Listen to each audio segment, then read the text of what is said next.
Hi guys, welcome in numinous educational academy. दोस्तों, आज का हमारा टॉपिक है एक्सरसाइज 1.2 एनसीईआरटी क्वेश्चंस। दोस्तों, इस वीडियो में हम बात करने वाले हैं एक्सरसाइज 1.2 के एनसीईआरटी क्वेश्चंस की, जो टाइप्स ऑफ फंक्शंस पे बेस्ड हैं। तो आइए अब इनको समझते हैं।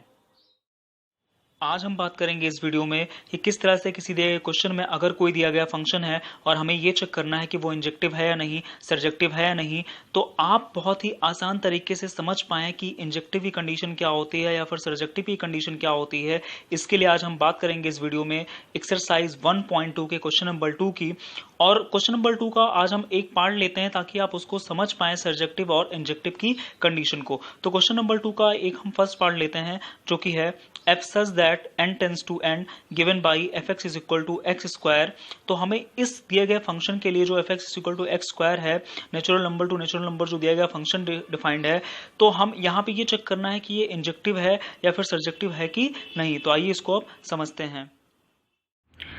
तो इस क्वेश्चन में ये कहा जा रहा है कि जो हमारा फंक्शन है f such that n to n जो डिफाइन किया गया function fx equal to X square से, हमें यहाँ ये चेक करना है कि हमारा ये जो दिया गया फंक्शन है ये इंजेक्टिव है या नहीं, सर्जेक्टिव है कि नहीं। तो आप एक बात हमेशा रिमेंबर रखिएगा कि अगर कोई दिया गया फंक्शन हमारा 1 है मतलब वो इंजेक्टिव होता है, और अगर हमारा कोई दिया गया फंक्शन अगर ऑन टू है तो वो सर्जेक्टिव होता है। तो मतलब ये जो डिफाइंड फंक्शन हमारा है f such that n to n, मतलब यहाँ डोमेन भी नेचुरल नंबर है और कोडोमेन भी नेचुरल नंबर है, और डिफाइन किया गया function fx equal to X square है। अगर ये दिया गया फंक्शन हमारा 1 है, अगर ये 1 प्रूफ हो जाए तो इसकी इंजेक्टिविटी चेक हो जाएगी। सिमिलर में अगर इसको हम ऑन टू प्रूफ कर लें तो इसकी पता लग जाएगी सर्जेक्टिव है या नहीं है। तो इसके लिए हम क्या करते हैं कि इसकी इंजेक्टिविटी और सर्जेक्टिविटी चेक करने के लिए हम इसकी दोनों कंडीशन को चेक करते हैं। इस फंक्शन का 1 भी चेक करते हैं और ऑन टू कंडीशन के लिए भी इसको चेक करते हैं। अगर ये दोनों केस में अगर ये 1 भी हुआ और ऑन टू भी हुआ तो मतलब ये दिया गया फंक्शन इंजेक्टिव भी होगा और सर्जेक्टिव भी होगा, और अगर ऐसा नहीं है तो ना ये इंजेक्टिव होगा ना ये सर्जेक्टिव होगा। तो आइए इसको चेक करते हैं। तो पहली केस हम बात करेंगे फॉर 1 के लिए। फॉर 1 के लिए हम यहाँ पे सपोज कर लेते हैं दो element, let x1 x2 belongs to this domain. इस नेचुरल नंबर डोमेन में दो एलिमेंट एग्जिस्ट कर रहे हैं, जैसे हम लोग प्रीवियस क्वेश्चन में बात करते हैं सेम वे में यहाँ पे भी वही है। तो हम बात कर लेते हैं कि दो एलिमेंट ले लिया हमने x1 x2 जो बिलोंग कर रहा है इस डोमेन में, इस नेचुरल नंबर डोमेन में बिलोंग कर रहा है। हम कंडीशन सपोज कर लेते हैं कि अगर फंक्शन f ऑफ x1 बराबर क्या हो जाए, f ऑफ x2 के इक्वल हो जाए। मतलब क्योंकि जब x1 x2 इस डोमेन में बिलोंग कर रहा है तो हम सपोज कर सकते हैं कि अगर हमारा function f of x1 equal हो जाए f ऑफ x2 के, तो ये जो डिफाइंड फंक्शन fx बराबर x स्क्वायर है ये क्या हो जाएगा, जब x1 यहाँ रखेंगे तो क्या हो जाएगा x1 स्क्वायर। सिमिलर में अगर यहाँ x2 रखेंगे क्या मिल जाएगा x2 स्क्वायर। तो मतलब x1 स्क्वायर बराबर x2 स्क्वायर के हो जाएगा। तो सिमिलर में ये क्या हो जाएगा, क्योंकि x1 स्क्वायर बराबर x2 स्क्वायर है तो यहाँ जाएगा अंडर रूट हो जाएगा, तो वैल्यू क्या आ जाएगी, किसमें, प्लस माइनस में आ जाएगी। लेकिन हम सिर्फ पॉजिटिव वैल्यू कंसिडर करेंगे, मतलब x1 बराबर x2 ही कंसिडर करेंगे।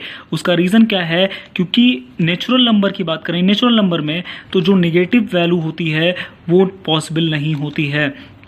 ऑब्वियस सी बात है, क्योंकि आपको पता है कि जितने भी नेचुरल नंबर होते हैं वो पॉजिटिव होते हैं, वो कभी नेगेटिव हो नहीं सकते। तो ऑब्वियस सी बात है, जो हमारा डिफाइंड फंक्शन है f such that n to n, domain हमारा क्या है, नेचुरल नंबर है। तो हमने जब x1 x2 दो एलिमेंट लिए जो नेचुरल नंबर में बिलोंग कर रहे थे, कंडीशन लिया, तो ऑब्वियस सी बात है यहाँ पे आप देख रहे हैं कि x1 बराबर x2 आ गया। हमने नेगेटिव वैल्यू इसलिए नहीं कंसिडर की क्योंकि कभी भी नेचुरल नंबर नेगेटिव नहीं हो सकता है, इसलिए हम नेगेटिव वैल्यू कंसिडर नहीं करेंगे, सिर्फ पॉजिटिव वैल्यू कंसिडर करेंगे।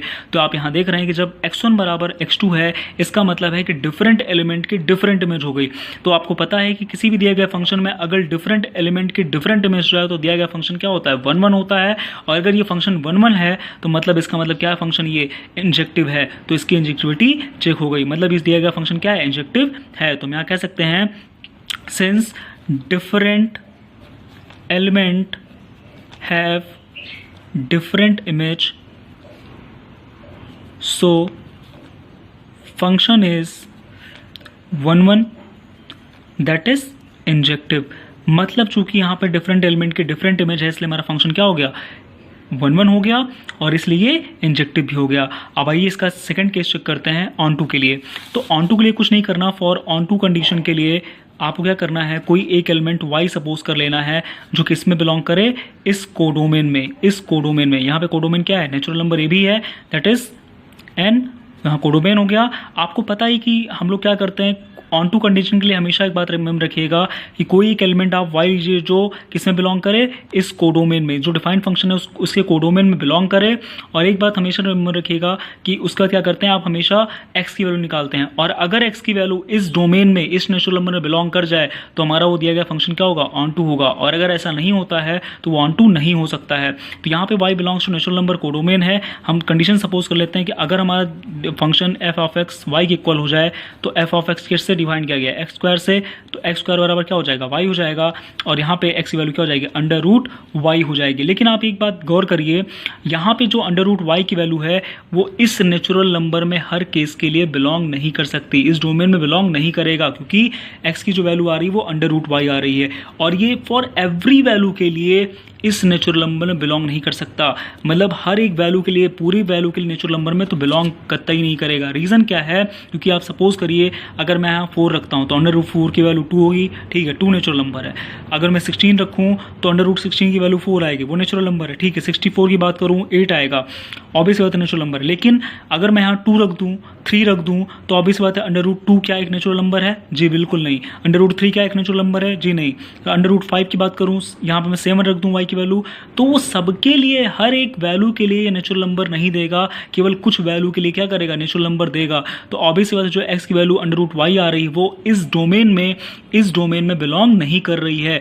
तो जब इस डोमेन में बिलोंग नहीं कर रही मतलब ये फंक्शन हमारा ऑन टू नहीं है। तो हम यहाँ कह सकते हैं कि that is some element in codomain that is 2, 3 या 5 कह सकते हैं, like 7 something etc have no pre-image in domain। Obvious सी बात है कि जैसे कुछ एलिमेंट्स के लिए, जो कुछ एलिमेंट्स हैं, सम एलिमेंट्स इन कोडोमेन की बात हम करते हैं, कुछ एलिमेंट्स जो कोडोमेन में एग्जिस्ट कर रहे हैं, जैसे लाइक 3, 2, 7, 5, इन सब की जो प्री इमेज है वो इस डोमेन में बिलोंग नहीं कर रही है।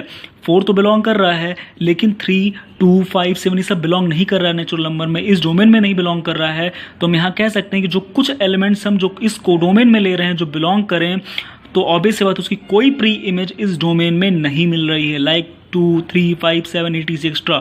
तो इसका मतलब क्या है, यहाँ पे इस केस में रेंज जो है हमारा वो सबसेट हो गया कोडोमेन का।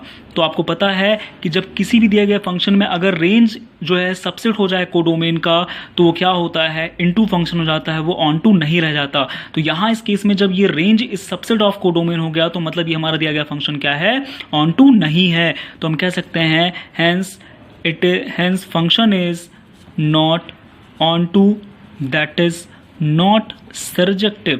ये सर्जेक्टिव भी नहीं होगा, क्योंकि आपको पता है कि कोई दिया गया फंक्शन इंजेक्टिव तभी होता है जब 1, 1 हो, और ऑन टू तब होता है जब वो सर्जेक्टिव होता है। तो इस केस में ये इंजेक्टिव तो है, मतलब ये क्या होता है, 1, 1 तो प्रूफ हो गया, मतलब ये इंजेक्टिव प्रूफ हो गया, लेकिन ये ऑन टू प्रूफ नहीं हुआ, मतलब ये सर्जेक्टिव नहीं हुआ।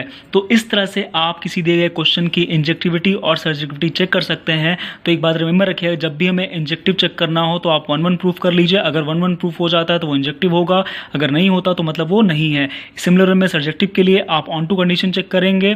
तो इस तरह से आप किसी भी दिए गए क्वेश्चन की या किसी दिए गए फंक्शन की आप इंजेक्टिविटी और सर्जेक्टिविटी को चेक कर सकते हैं। Thank you so much guys. अगले वीडियो में हम अगले क्वेश्चन पे बात करेंगे।